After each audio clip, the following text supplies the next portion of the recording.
Hey everyone, welcome back to Corporate Decoded, the place where we peel back the layers of corporate filings to see if companies are really walking the walk. Today we're diving into a filing from Palatin Technologies Incorporated, and let me tell you, this one is all about tidying up the books and making sure everyone's on the same page, especially when it comes to how executives get paid. And it looks like they've made a big decision about how often you all get to weigh in on that. Alright, so this filing is an amendment to a previous report. Think of it like sending in a corrected version of a document. The main company here, Palatin Technologies Incorporated, they are a company that develops and commercializes drugs. This specific filing is about the results of their 2025 annual meeting of stockholders. Now, the big news is not about exciting new drug approvals or massive revenue jumps, but rather about a housekeeping item that has a direct impact on how the company is run and how its leaders are compensated. So what happened is that back in July of 2025, Palatin held its annual meeting. At that meeting, stockholders had a chance to vote on a few things.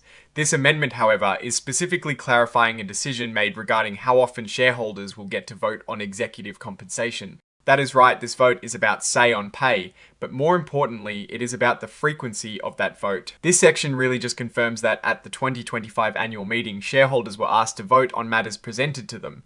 The most important of these for this particular filing was an advisory, non-binding vote on the compensation of the company's named executive officers. Now, advisory means that while the company has to listen to the outcome, they aren't legally required to follow it, but it's a strong signal from the owners of the company, the shareholders. And here it is, the core of this amended filing. The stockholders overwhelmingly agreed with the board's recommendation. They voted to have this say on pay vote every single year. This means that every year, the people who own shares in Palatin Technologies will have a chance to give their opinion on how much the top executives are being paid. So, the board is locking this in. For the foreseeable future, you can expect to see this vote on executive pay in the company's proxy materials each year. This is a commitment to annual shareholder input on compensation. It signifies a level of transparency and responsiveness that many investors look for. It's essentially saying, we hear you, and we'll be presenting this for your review annually. Now, it is always good to know what kind of securities are traded for a company like Palatin. They have common stock, and it is traded on the nice American exchange under the ticker symbol PTN. This means that the stock is available for the public to buy and sell on a major stock exchange, giving us a direct way to see how the market values the company's performance and prospects. While this specific filing isn't about a financial performance report like a 10Q, understanding the company's stock and where it is traded is part of the broader picture. While we are not focusing on contact details, it is worth noting that companies often provide this information for official correspondence. Their principal executive offices are located in Princeton, New Jersey, with a zip code of 08512. And finally, the signatures.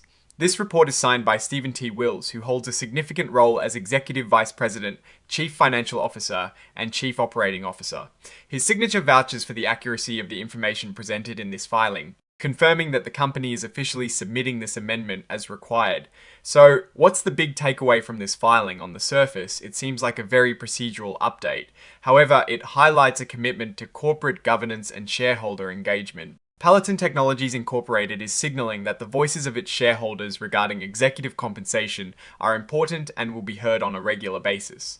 While there are no new financial figures here to analyze for profitability or revenue trends, this demonstrates a company that is working to align with investor expectations for transparency. It's important for companies to maintain good relationships with their shareholders, and this annual say on pay vote is one way they can do that. It's a way to build trust and demonstrate that the company is being run with the best interests of its owners in mind. While not a financial deep dive, shows a company focused on good governance. The decision to hold annual advisory votes on executive pay demonstrates a commitment to transparency and shareholder feedback. This can be a positive sign for investors who value accountability. However, without a concurrent financial report, we can't assess the company's overall financial health or strategic direction based on this document alone. The strength of Palatin Technologies Incorporated will ultimately be judged by its ability to develop and commercialize its drug pipeline, and how effectively it manages its resources, regardless of how often shareholders vote on executive pay. Alright, that is our breakdown of Palatin Technologies Incorporated's latest filing. What is your take on the importance of annual say on pay votes? Do you think it truly influences executive behavior? Drop your thoughts in the comments below. If this analysis was valuable, hitting that like button really helps us out, and subscribe for more deep dives into the corporate world. Don't forget to check out our Discord community linked in the description for more discussions. Thanks for watching. See you next time.